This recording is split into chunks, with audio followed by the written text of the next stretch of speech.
Welcome into episode 313 of the Skate Podcast. I'm Brian DeFelice, joined by Bridget Prue and Scott McLaughlin. The Boston Bruins get off to a 1-0 series lead over the Florida Panthers down in Sunrise, Florida, winning game one 5-1. Bridget and Scott, we knew the second that Patrick Brown was inserted into the lineup that the Bruins were going to take game one, did we not?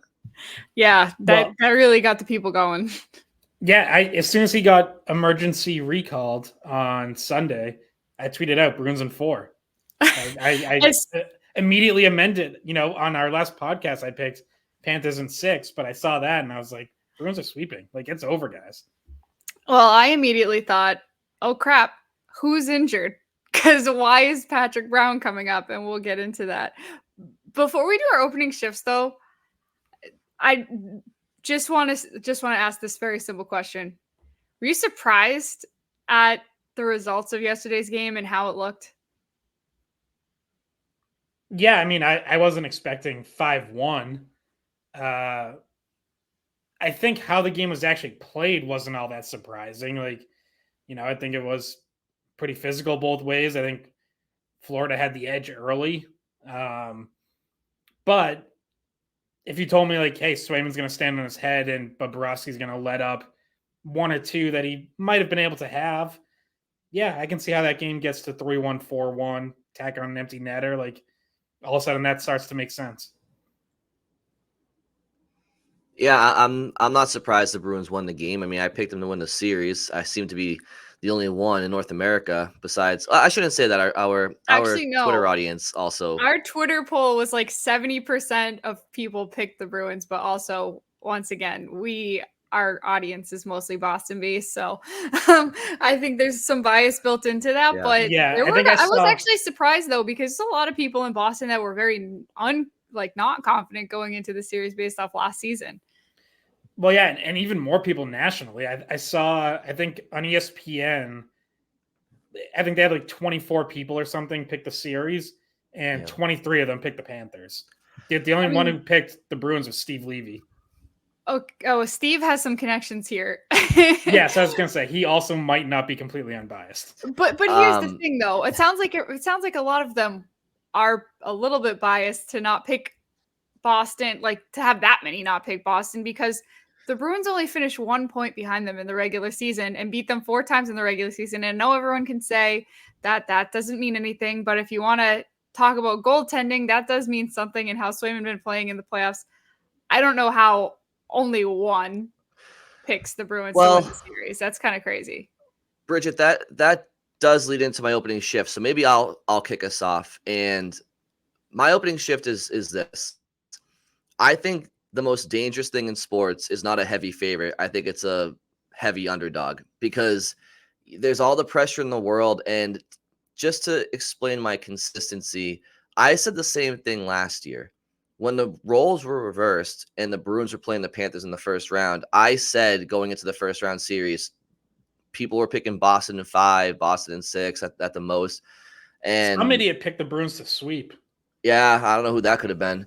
But I at the time I said, guys, the Panthers won the president's the wrong way, Richard. yeah, she's pointing was wrong. It? Yeah, you got to go the opposite way. You were pointing towards Brian. Yeah, there you go. Yeah. Right. Now you other left. Now you look like the Scarecrow telling Dorothy which yellow brick road to go down. On my side, it looks right, so that's weird. Sorry. It's because you're on a camera and you're flipped and but speaking of flips, so the roles are flipped this year, right? So last year I said, do not underestimate the Florida Panthers. They won the President's Trophy last year. Not a great regular season, formidable opponent. I was very cautious with the Bruins being a heavy favorite, saying, I picked them in 7, I believe, but I said, do not write off the Panthers at all. And this year, and we all know what happened, right?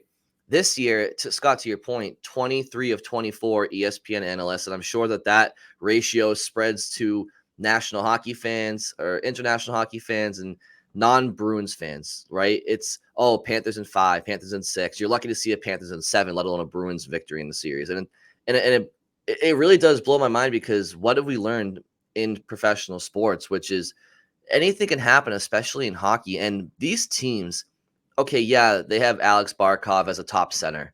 Got it.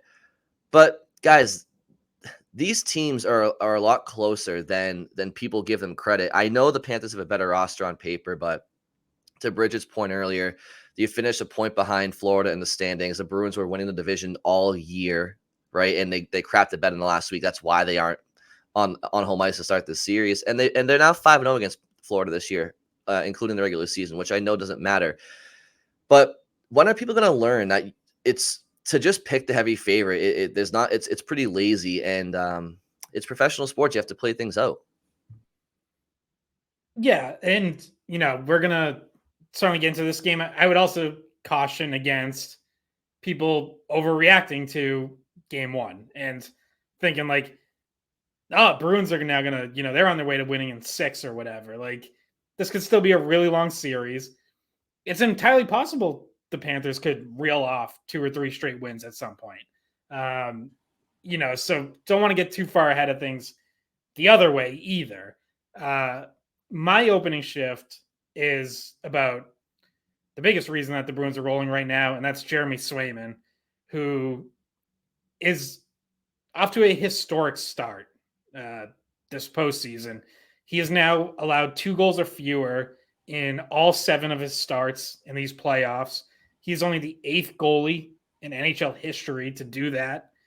The first since Jean-Sébastien Giguère in 2007. The other 7 goalies who have done this all made it at least to the Stanley Cup final. The last 3 who have done it won it all. Like, that's by the way, like the other names on that list recently, Cam Ward in 06, like one of the most famous playoff runs that there is for Carolina. Nikolai Habibulin, the Bulin Wall for Tampa Bay in 04. So, like, that's the company you're in. Like, those kind of playoff runs that get remembered forever. Now, obviously, Swayman has to keep it going, but through 7 games, through a series and game 1 of the second round, that's the sort of company he's in. And he was just awesome again. Stops 38 of 39. Huge save in the first minute of the game, like right out of the gate, point blank chance by Anton Lundell on a rebound. Later in the game, he makes another point blank save on Evan Rodriguez in front. Does big scrum, pucks pinballing around. Eventually he covers it, and then cameras capture him laughing. He just kind of puts away, and he's laughing like a maniac. Like, yeah, because he was acting like he had it the whole time, and he thought it was funny. But it's like that's where he is right now. Like, he's just out there having the time of his life, and obviously we'll get into him more, but like, not just great play from him, but approaching historically great play. Yeah, if it continues, absolutely. It already feels like that's the direction he's heading for this playoff. So if they keep getting that out of him, first of all, you can't take him out. And second of all, he's young, so I think he's probably healthy enough to take the majority of the starts, despite not doing that all regular season. But we'll get into that more. I'll get quickly into my opening shifts, which we also are going to need to expand upon quite a bit, because I think the Bruins defense was a big story in this game as well. In particular, what they did offensively, and Mason Lohrei sparked, some confidence in the Bruins with his goal. It was an amazing snipe, top shelf. It was his first ever goal in the playoffs. He had almost scored before that. He had a shot that hit Bobrovsky, who had fallen down and then hit the post and went out. And I think that it's an understatement to say that he has exceeded expectations to what he could do in the playoffs. He's grown every game. I feel like he's gotten better from the start of last series to the end, and then just continued the growth into this Florida series. And then obviously the great storyline of Brendan Carlo scoring, Pastrnak grabbing the puck for him to give to his son, who was just born not even a day before Brendan Carlo had to fly separately to Boston to even make the game late because of his son being born and him staying back with his wife. But it was just probably the happiest I've ever seen Brendan Carlo. And he's a nice guy. So well-deserved the goal and the whole experience that he had. And then Derek Forbort being back for the first time since March. And there's a lot to talk about with the defense as well, including some really nice offensive plays, goals from them. Yeah. Carlo in particular, like, talk about just a, storybook day. As you said, like, stays behind in Boston. Baby crew comes along around 3 a.m. Carlo said, wasn't really sure, like, if he was going to come early enough for it to work out for him to get to game one, but he was joking that they were trying everything they could to, get the baby out quicker. I could have done without those details.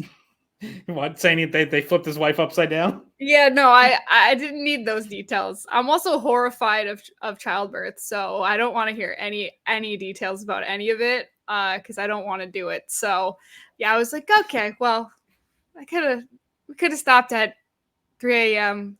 But anyway, go ahead, Scott, without bringing that up again. Yeah, but it was, obviously just an incredible day that then ends with the win, the goal. He hopped on a plane around 2 p.m. in Boston. He said he did get in a nap on the plane, so at least he got a little bit of sleep, but obviously not anything close to a full night. So just playing with that dad energy. Their second child, they do have a daughter, so this is their first boy. But yeah, just an awesome story for him. And it's crazy to, with Carlo too, to now think back, because we mentioned it at the time, like, he falls on the goal that leads to Toronto's goal in Game 7 to make it 1-0 midway through the third period. Had the Bruins not come back, had they not won in overtime, like, he's the scapegoat. Like, he's the whipping boy coming out of that series, which wouldn't have been fair because he was terrific in that series otherwise. So it's like you go from what could have been like a career low point. And, I don't think, like, I knew his wife was pregnant. I didn't realize she was due like right around now. But now you go from that to like highlight of his life type stuff, like the best day anyone could ever have, basically. So that it's just such a cool story, and obviously well deserved for him, and just a great day for his family. So I just want to clarify quickly my opening shift, and then we can kind of go into a little bit of the difference between the Toronto series and the Panthers series here. But like, I understand that the Panthers are the deserved favorite. They're the defending Eastern Conference champions. They beat the Bruins last year in the playoffs, and they have more high-end scoring. The Bruins have the highest scorer in the series, and David Pastrnak in the regular season, but Florida's fourth highest scorer is more than the Bruins' second highest score, which is Brad Marchand. And Marchand played 82 games. Barkov played 73. He has way more points than Marchand. Verhaeghe played 76, more points than Marchand. And then you have Tarasenko and Sam Bennett down the line. Beneath Marchand in points, but not too far behind. So my point isn't that Florida's not the favorite and that they shouldn't be the favorite and win the series. That's exactly my point, though, is like, you don't want to underestimate, underdogs, especially when they really aren't as far apart as people think. And again, there's things in the Bruins' favor, right? If these two teams came into the series, all things created equally, maybe both teams win Game 5 in their series and they both have a week off of rest. But the Bruins do have the best goalie in the playoffs going right now, as we talked about, and they are feeling it they're riding a high from Game 7, and they kept the momentum going. Florida, I'm sure that they have to, shake off some rust and some kinks. And we expected that going into Game 1, which is my real answer as to why I wasn't surprised the Bruins won last night. So Florida's going to get their mojo going, and it's going to be a big, big challenge for the Bruins. So one thing I noticed in Game 1, though, is that the Toronto series, especially from games 5 through 7, was very, very bottlenecked and not a lot of scoring opportunities. The Bruins didn't have a plethora of opportunities in Game 1 against Florida, but you could tell the game opened up more. And David Pastrnak was dangerous from start to finish. He had moments in round 1 against Toronto. Obviously, the Game 7 overtime goal, but as Bridget said to me before the podcast, all of Pasternak's goals kind of came in flash instances. He was dangerous from start to finish in Game 1. the third line of Trent Frederick and Brazeau and JVR, Frederick and Brazeau in particular, like they keep playing spectacular, and this could be a coming out series. I think those two players should be utilized more in this series as it goes along. But you just see players playing more loose, more free. I think Monty is coaching a little bit more free. There was a big burden lifted off these players and coaching staff's shoulders with that Game 7 overtime victory over Toronto. And I think you sensed that last night. They're playing a little bit more relaxed, and now they can get back to the game without worrying about being, the biggest chokers in North American sports history. I noticed that last night for sure. Can we talk about how Monty did have a very good coaching moment in this game when the Bruins were up 3-1 and all of a sudden Florida had turned the momentum on them? I think it was like shots were 11-1 to start the period. And he calls his timeout early, right? Like there was still 14 minutes left, a little bit over 14 minutes left in the game. Bruins are up by 2, but he sees a reason to call it. And then about a minute later, Brazeau scores. And that was really kind of it for the Florida push. And then we know like it ends up being 5-1 at the end because DeBrusk scores an empty netter. But I feel like that was a very it's just a moment you could look back on as a coaching decision that worked.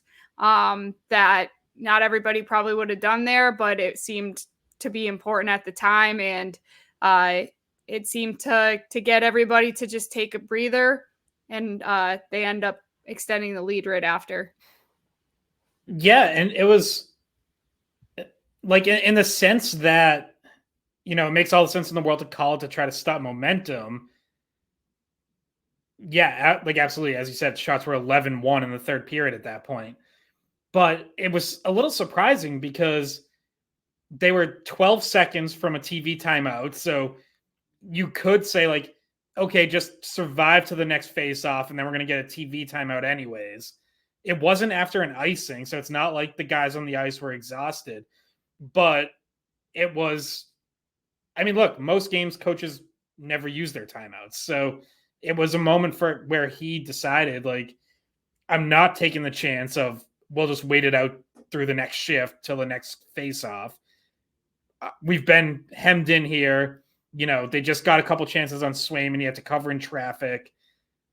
I'm calling it now. Like, we're resetting now. I'm not going to take any chances. So, yeah. And sometimes you don't get a whistle for like 5 minutes, just saying. Like hockey, you never know. It could be in 10 seconds. It could be not for another long stretch of play.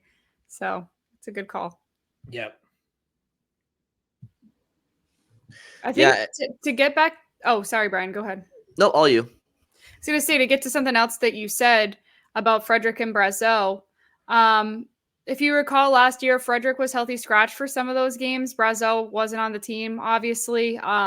He's a new addition, Maroon as well. Those are 3 guys that it seems like this is a series they can really affect Florida, because those are tougher guys. Those are the kind of guys you want to see going up against your, like physically with some of their Florida's bigger, maybe more annoying players, because Frederick can give that right back. Maroon, I saw him at the end of the game laughing and yelling across the benches and causing havoc again. And so Brazeau, not his personality isn't quite like that, but he's big, and he could, he could at least be somebody who, as we saw in his goal, just takes the puck to the net strong, past some of those tougher guys on Florida, just because of the way he plays and the way he skates, which, by the way, he won that race. And I don't know if anybody else was kind of shocked at the separation that he got, but he's got these really long strides and makes the power move to put the goal in. And I think he could. I think the Bruins are lucky to have gotten him back before this series, got him up to speed, because I think he could be someone that affects the series. Yeah, absolutely. I mean, I think if I'm the Panthers and I'm breaking down this Bruins team and I'm comparing and contrasting to the Bruins team we played last year, so the turnover is immense with this Bruins team from last year. Not so much of Florida. Florida is more or less the same group. I'd say probably 95% the same-ish. And where they subtracted, they probably got better. But the Bruins, quite frankly, about almost half the skaters are different from last year. And if I'm the Panthers, I'm looking at this Bruins team, comparing them to last year and saying, this Bruins team they're bigger.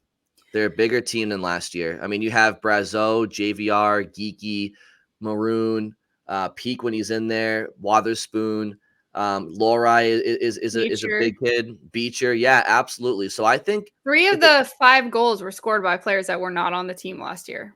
Yeah, I mean they're making an imprint. They don't have that demon on their conscience of losing last year to Florida. So it really is a different Bruins team. It really is. Yeah, and for Brazeau to be able to excel in a third line role is also huge because, you want size, but I think we've all had questions about, can you really put Maroon and Brazeau on the same line? They tried that in, what was that, game 5 or 6 against Toronto, and didn't really work. Montgomery split it up pretty early on in that game. Just seemed like it was too slow as a line. Well, if Brazeau can play in a third line and produce, which he was starting to kind of chip in at that level before his injury, that's huge because it's like, okay, well, then he can play there and you can keep Maroon in his fourth line role.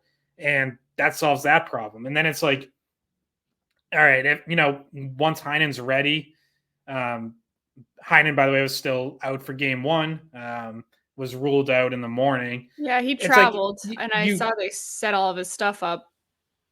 Yeah, it's like when he's ready, you can figure out if he's going back in or where. Is it in place of Van Riemsdyk? Is it fourth line in place of Beecher? Or, does Beecher move to center because it seems like Jesper Boquist is dealing with something? There's options. There? But Boquist on the trip? Yeah, he was. I believe he was on the ice for morning skate. I'm not 100% sure of that, but I think he was on the ice. So, yeah, I do believe he's there. Yeah, I could see if Heinen's ready to come back. Brown comes out of the lineup. Beecher slides over to center. That would make sense to me, at least. But, yeah, because I don't know who else you take out. And do you think it's important to mention that they decide to, instead of put Lauko in, they decide to recall Patrick Brown and put him in instead? I know obviously there's a little bit of center depth there, maybe looking for some face-off wins from him, but you could have just moved Beecher over to center and put Lauko on the left side. But Boquist was on the ice for morning skate, by the way. Okay. Well, that's at least good news in that he's clearly not like so banged up that he can't do that. Yeah, I mean, I'm not sure exactly what happened there. It could just be, like you said, Bridget, a center extra, face-off man when they're out there. I'm not really sure having Patrick Brown and Beecher on the same line. But I think we should mention quickly, because there's a lot to get to with the defense, right? But up front, we mentioned David Pastrnak. He looked dangerous all night. Marchand was, he was good, not great, I would say, kind of quiet. Coyle had a nice play on the Carlo goal at the end of the second period. I also think he had some looks, but again, he's going to struggle in the face-off circle all series against Barkov if that's the matchup. Zacha, I think, bounced back a little bit. Geeky with that goal, Bridget. So there's a combination working. But again, Brazeau and Frederic, guys, I just think they have to find ways to. I want to look up the ice time last night. I was just doing that before I started talking, so I haven't seen the numbers yet, but I want Frederic in particular. Like, I want him playing more. I don't want him in a strictly third line, 15-minute role. Like, if you can find shifts to get him with guys, additional shifts to get him, I would do it, because I like the way he plays and I like what he brings to the series. Yeah, he had 12 minutes, which is more than the fourth liners, as well as more than JVR. But yeah, he's still 12 isn't. How many minutes? High. How many minutes for DeBrusk? Just curious. 17. Yeah. 17:07. See, I think, and I'm not coming. This is not against DeBrusk. I'm not saying DeBrusk shouldn't be playing that. I just feel like those two players should be closer. I feel like Frederic should be around 15.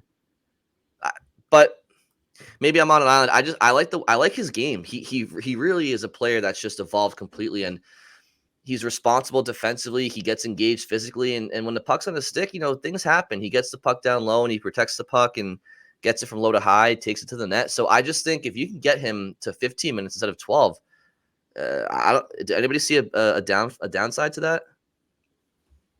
No, I mean, other than, obviously taking away minutes from someone in your top 6, but just for a couple shifts here and there, Yeah, I don't have any issue with that. I'll also say, while we're on the subject of forwards, thought this was a really strong game for the Zacha, Geeky, Pasternak line. Brian, you mentioned Pasternak being dangerous all night. They're out there for 2 goals. They're all involved in Geekies. They're on the ice for Lohrei's. They're part of that offensive zone possession. They saw a lot of Florida's top guys. That was who Florida was throwing Barkov and Tkachuk out against. And game 1, check to the Bruins. Like they won that matchup, and that's huge because on paper, if Florida's loading up that top line with Verhaeghe, Barkov, and Tkachuk, usually they are not all on the same line. When Sam Bennett's healthy, usually he's with Tkachuk and Verhaeghe, and Barkov has Sam Reinhart, and usually they're like Tarasenko or Evan Rodriguez. That's huge. I mean, to win that matchup when you don't really have that kind of, loaded up top line yourself is immense. Like that was a pretty big difference in this game to me. Interested to see how Florida approaches the next game. Like, do you, if that line's not going to take over, do you have to break them back up again? They had them broken up against Tampa and were dominating. I'm kind of surprised that Paul Maurice loaded them up for game 1. Like, we talk about Montgomery overthinking things sometimes. I kind of feel like that might have been an overthink by Paul Maurice. Like, why did you have to go away from a lineup that completely dismantled Tampa Bay at 5-on-5? Like, obviously there's going to be matchup reasons for it, but it didn't work in game 1. Yeah, whereas Montgomery made very few changes and really only where he kind of had to, right? Like he takes out Boquist for an injury. He puts in Patrick Brown. He brings in Derek Forbort, which instead of Kevin Shattenkirk. But he keeps that line with Geeky and Zacha and Pasta together, and he keeps the DeBrusque, Coyle, Marchand line together, and he keeps a lot of the guys where they were in Game 7 against Toronto. And so for people who don't like Derek Forbort, and there's a lot of individuals that I see out there online, just in conversation, that just don't like him at all. And I've always been of the mindset, like, I don't know what everybody's expecting. He's a third pair shot blocker guy. Like he's not. I don't know why we're like choosing to like rip on him or applaud him that much. He's just kind of a guy. But if the Bruins defense is totally healthy, I do think they're gonna insert Peak back in there with Wotherspoon. I do think Forbort and Shattenkirk and Grzelcyk are 7, 8, and 9 in no particular order. Probably Grzelcyk at 9. But that said, I understand people being upset Shattenkirk comes out of the game for game 1 because it gets publicized. He had a great pregame speech for game 7. He's been a part of a lot of the Toronto series on the power play units and whatnot. But if you're going to get forward into a game, it was going to be last night, right? Fresh start, fresh series, and plays a style where he doesn't mind taking licks from Florida, whether it's a shot block or a body check. So if there was going to be a time to get him in, just to get him in, it would have been last night. Yeah, and I think matchup wise, it makes sense to play him over Shattenkirk. And you know what? There was times where I'm like, oh, he immediately looks faster than before he had those surgeries that he took time off for. So maybe we're about to see him play better than what he looked like before, because he was playing hurt for pretty much the whole season, because he was hurt from training camp. He was hurt from preseason, and he never was fully right. And that's why he decided to go for those surgeries mid-season. His recovery process was several weeks ahead of what they expected.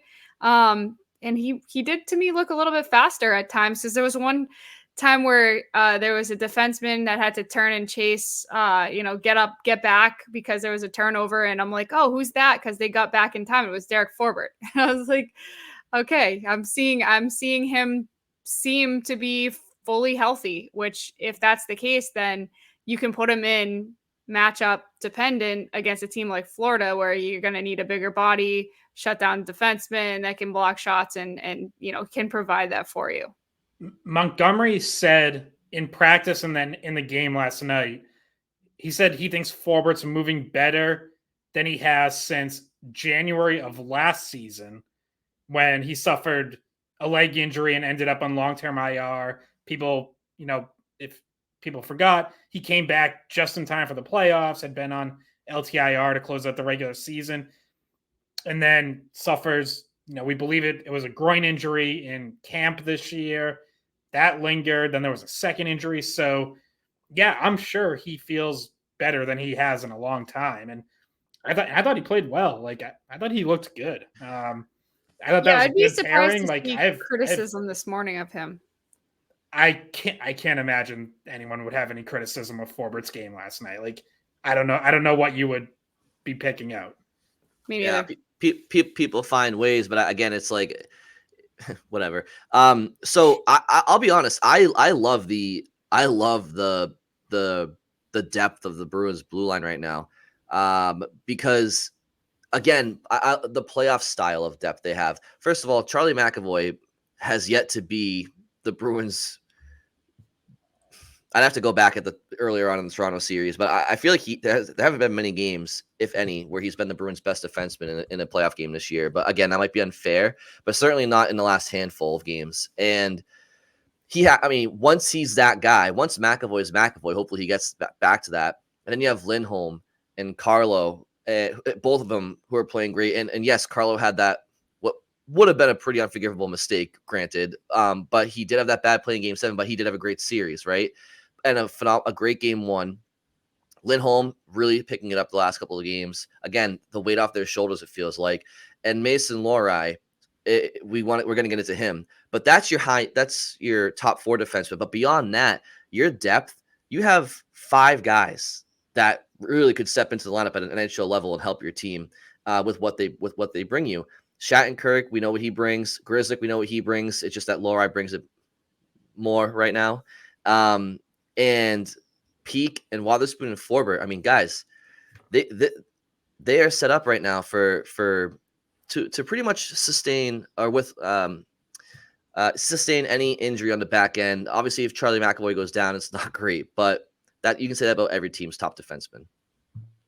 Yeah, and Peak did travel as well. He was on for morning skate Monday. Again, was ruled out for the game, but seems like he's getting closer. We still don't know definitively.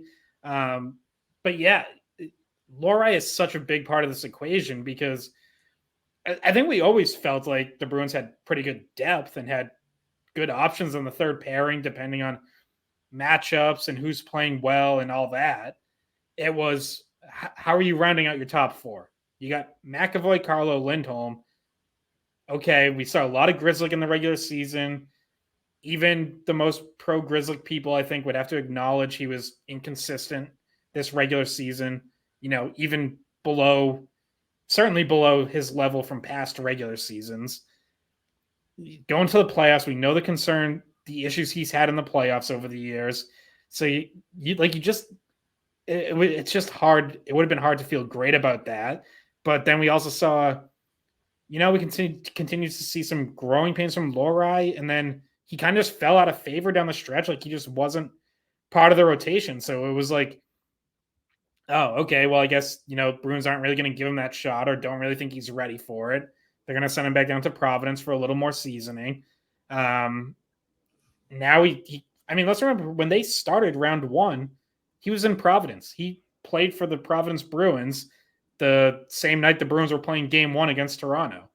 Obviously, he gets called up after Game 2 and goes in and has just looked so good and so confident, and has absolutely run with that job, and fills what was like the biggest question on the back end, because questions about who's in on the third pairing, like that's a good problem. That's like, you have good options and you just got to make sure you pick the right guys.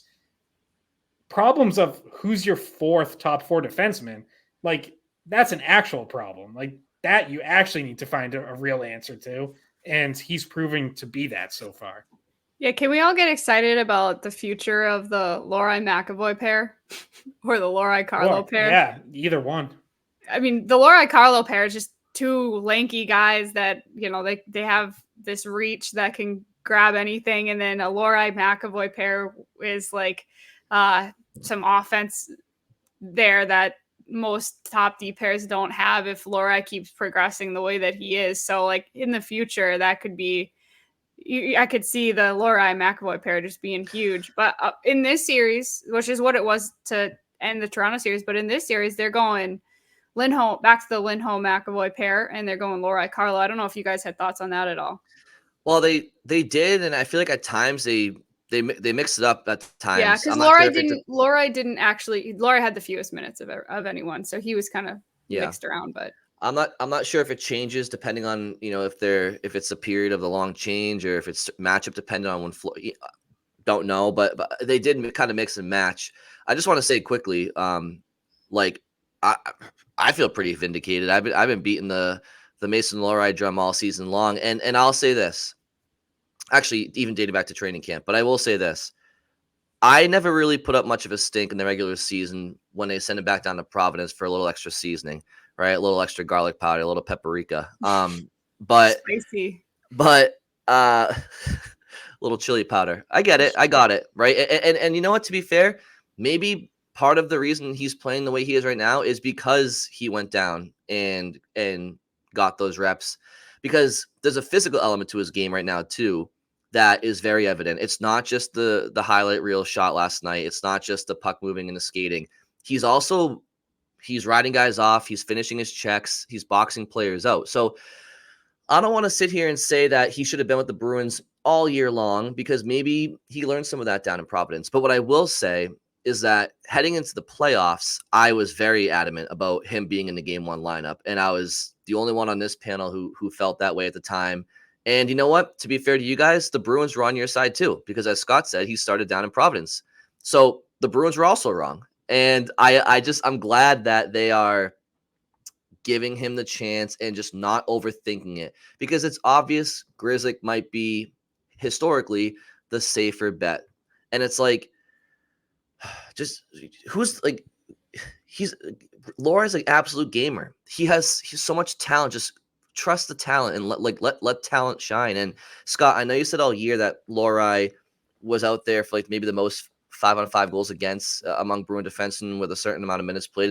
And I get that. And I never thought he was going to come into Boston this year and not struggle at times. But my whole point was, and Bridget agreed with me on this earlier on in the season, like let him develop on the fly. It's okay. He's going to be better off for it. And I think that right now, everybody is very, very pleased with the development of him, no matter where he got it. And where he is now, he's an absolute difference maker for them. Not mistake free, but guess what? Nobody is. McAvoy had a turnover last night that led to a goal. So you learn to live with some of those things. And by the way, I do think Lohrei is absolutely the safer bet than Grzelcyk now, especially against Florida. Like, if you think about the series that both of them had, like, I didn't feel comfortable with Grzelcyk with a puck in his own end, just he's getting bumped off pucks all the time, whereas Lohrei's not. So now Lohrei has changed that narrative with how well he's played, that he's the safer bet. Yeah, and Brian, like you are vindicated. It's a situation where I kind of think everyone's vindicated. Like, whatever your take on Lohrei was, or what was best for his development this season, you know, sure, like it's easy to sit here now and be like, well, see, he could have been playing more at the NHL level. He can do it. I would also say, like, well, clearly sending him down didn't hurt him. Like, he's gotten to a point where he is ready to be a difference maker right now. So yeah, the Bruins did something right to help get him to that point. You know, like obviously he learned something in Providence. So you also, like, you can't say it was really a mistake. It's like he clearly got better all throughout this season, whether he was in Boston or Providence. And I acknowledge that, and that is why I kind of in real time mentioned that is probably the case, I guess.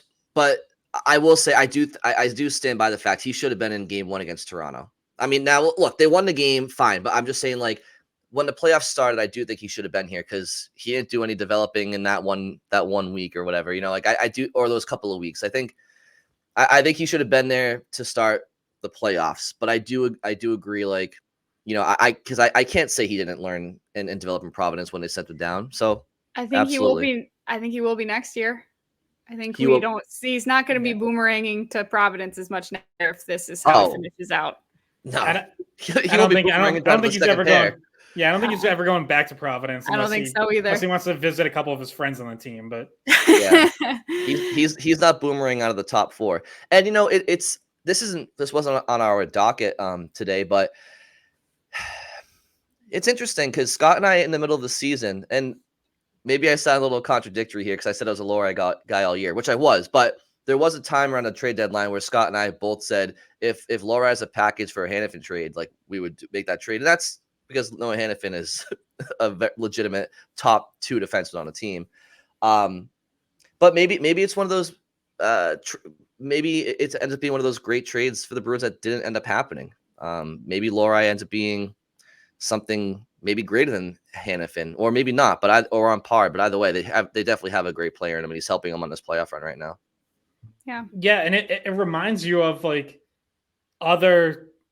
Now, Lohrei's a little older than both of these guys I'm about to mention were, but other young defensemen we've seen over the years who just step in, and it's almost like they don't know any better, so they play free, and the Bruins are better for it. And like I'm thinking of Torrey Krug in 2013 and Charlie McAvoy in 2017, right out of college in McAvoy's case. So obviously, that was a very different situation. But Krug had only played, I think, literally 2 or 3 NHL games before he jumped into the playoffs in 2013 because they had like 3 or 4 defensemen injured, and he comes in and he scores 4 goals in that series against the Rangers. Like, it's obviously, Lohrei hasn't scored 4 goals yet, and he's not playing 26 minutes like McAvoy did, but there's that feel of like you're watching a young defenseman have his breakout on the big stage in real time. Yeah. It's been great. And there's another young player that I think we should get to before Scott has to run, because Scott's going to go on Gresh and Fourier, talk some hockey, is Jeremy Swayman.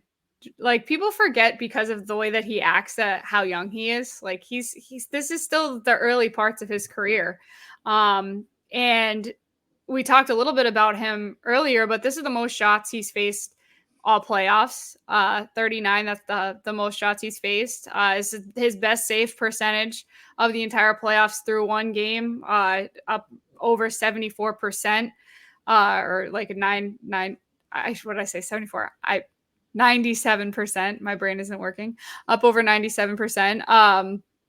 And he just looks so comfortable, which we've been saying. And there were a lot of people thinking go to Allmark for game 1. I'm so glad they didn't do that. And I know all 3 of us were not in that boat either. I don't think any of us are in that boat for game 2.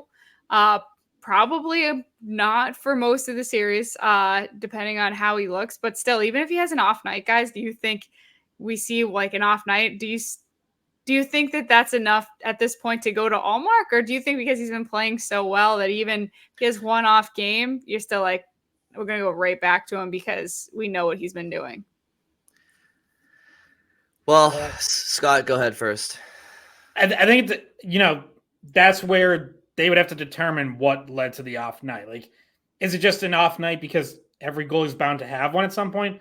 Or is it an off night because he finally was a little tired and slightly fatigued and just a little off his game? Because if it's that, then yeah, go to Allmark. Like, listen, I know there's some anti-Allmark people in the Boston media. I still believe in Linus Allmark. I think he had a terrific second half of the season.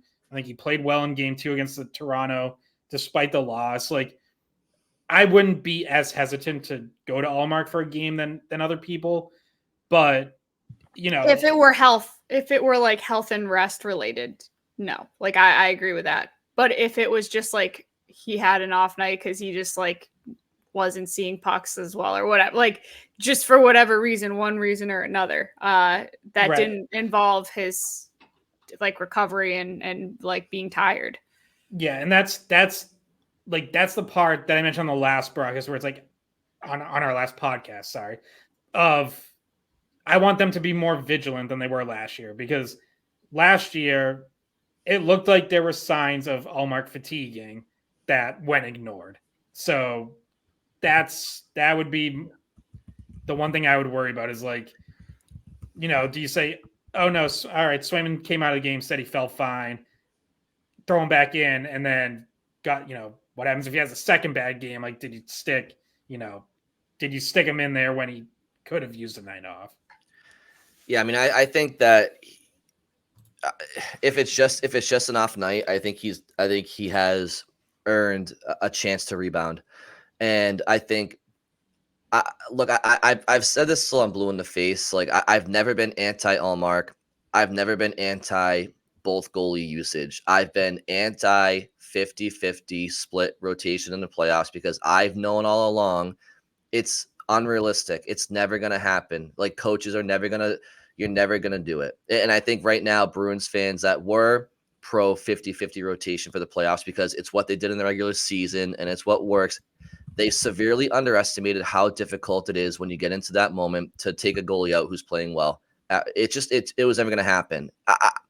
But we don't have to rehash that. It doesn't really matter. Ultimately, again, like I would also point out that it's, if Swayman were just playing well, they might still be using both.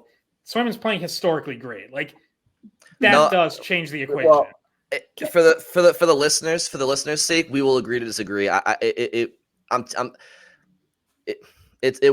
never going to happen. Like it just wasn't going to happen. It's unrealistic is the best way I can describe it in the playoffs. Coaches, they're whatever. I really don't want to rehash it. I don't. But Scott, what I will agree with you on is if Swayman shows any signs of ailment, injury, fatigue, like. Sure, like absolutely, like go with Ullmark for a game, like. But as long as he's playing like this, and if the off night he has is just an off night, I would allow him the opportunity to rebound.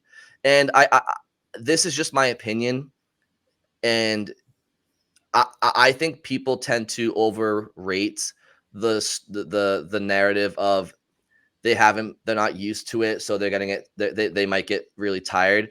I personally just don't really see that being a thing as much as people think it might be. And again, that's my personal opinion, so I'm not here to say it's right or wrong. But goalies have been doing this forever and a day in the playoffs, and even starting goalies back in the day. I know the Bruins do a 50-50 split in the regular season, but even starting goalies over the years have played 65 games. Like they're not playing whatever. I think it's overstated. And I think right now, unless he struggles for back-to-back games, I would keep him in, unless he looks hurt or something. Yeah, I want to ask you this question about his performance, like throughout the full scope of the playoffs. Scott, you mentioned the historic numbers. Do you want to just reiterate those again, actually? Because what I'm about to say has to do with that a little bit. Sure. Well, so he has given up 2 goals or fewer in all 7 games he's played this postseason. 8th goalie in NHL history to start a postseason with a run like that. He's 5-2, .955 save percentage. Like just silly numbers. And Scott, also just like I'm genuinely curious about your answer on this, because you said if Swayman was playing good but not elite, you might still be open to the split. But what if him playing elite is because they're not splitting? Like the rhythm that he's in. Maybe, but what if that's why he is playing elite, because he just has I think that definitely there's something to that.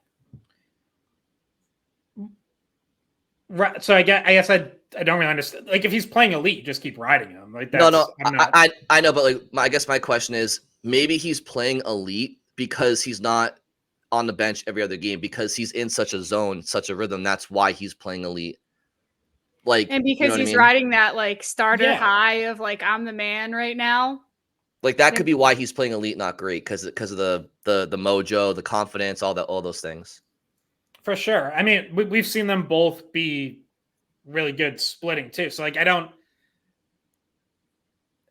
know. I mean, it's all hypothetical, obviously. Like, I know. I don't think going every other game hurts them because I think they're used to that rhythm. But it's clearly Swayman is doing this postseason what Ullmark couldn't do the last two. Like Ullmark got a chance to run with it, and maybe injuries a factor last year, but regardless, like he wasn't able to do it. Swayman hadn't gotten this opportunity. We hadn't seen it. Like that's why I had questions about could he do it?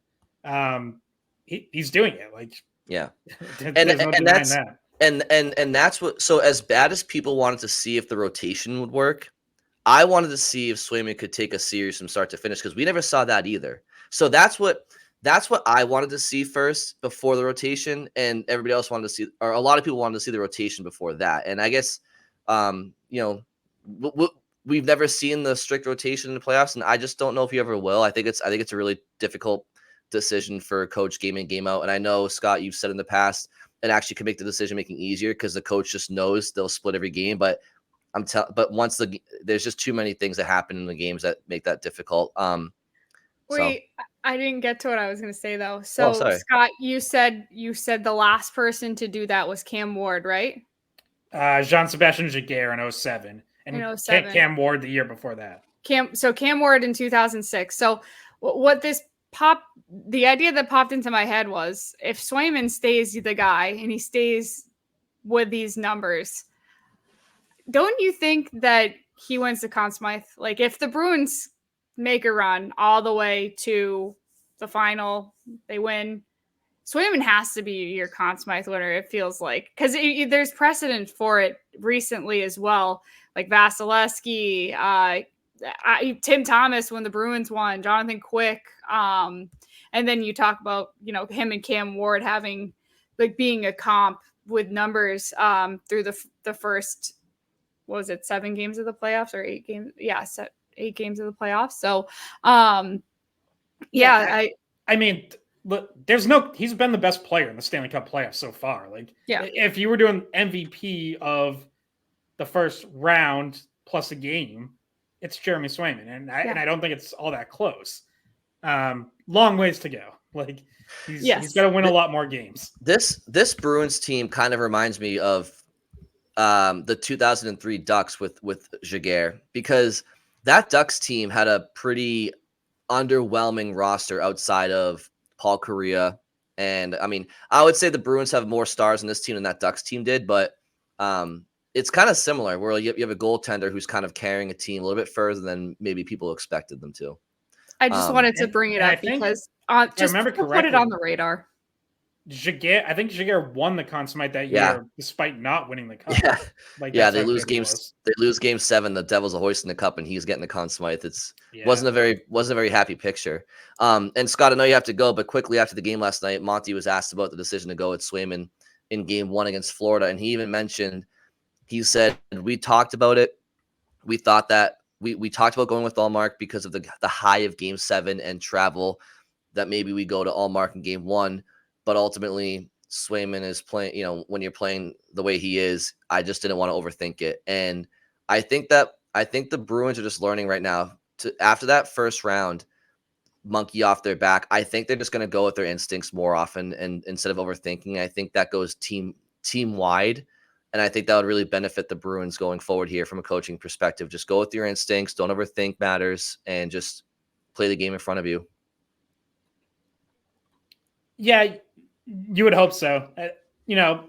I feel like Montgomery still has a coaching decision or two in him that at least some people will think is overthinking. Like, you can even start last night, like Patrick Brown going in. Like, again, we kind of barely alluded to that, but I get like I think Boquist is probably banged up a little. Montgomery mentioned there were some bumps and bruises they had to work around. Seems like maybe Boquist was one of them. And I get it. Brown plays a little heavier game. He's good on faceoffs, which is obviously an area where they've struggled. And he did win 5 of his 7 faceoffs last night, and landed 7 hits. So to that extent, like he did his job. But we'll see if that continues. You know, Lauko's, if you move Beecher to center, Lauko's an option. Heinen close to return. So I get why Brown went in, but I could easily see someone considering that an overthink. Yeah, I mean, Brown hadn't played since January 27th. I think a lot of people forgot that he was even an option. If you think about all the call-ups that happened from Providence since then. I never forgot about him. No, Scott never did. Scott, I'll never understand his defense of Pat. Like, he's like, it's like is he your brother? Are you guys related? No, it's because early in the season, he was, for a guy who was playing like 8 minutes and doing fine, he was getting an unbelievable amount of hate on social media. So I just started to jokingly mock it and, like, you know, build him up at every opportunity, because it was like, this is like, I cannot believe people were getting that worked up about a fourth liner in like game 17 of the season. Hey, and real quick, a tip of the cap for the Bruins organization and their relationship between Boston and Providence, because we talked about Lohrei earlier. He's been in Providence at a good chunk of this year. Justin Brazeau was there most of the year. Jesper Boquist was there the first quarter of the season. Parker Wotherspoon, I believe, was there until like maybe November, December.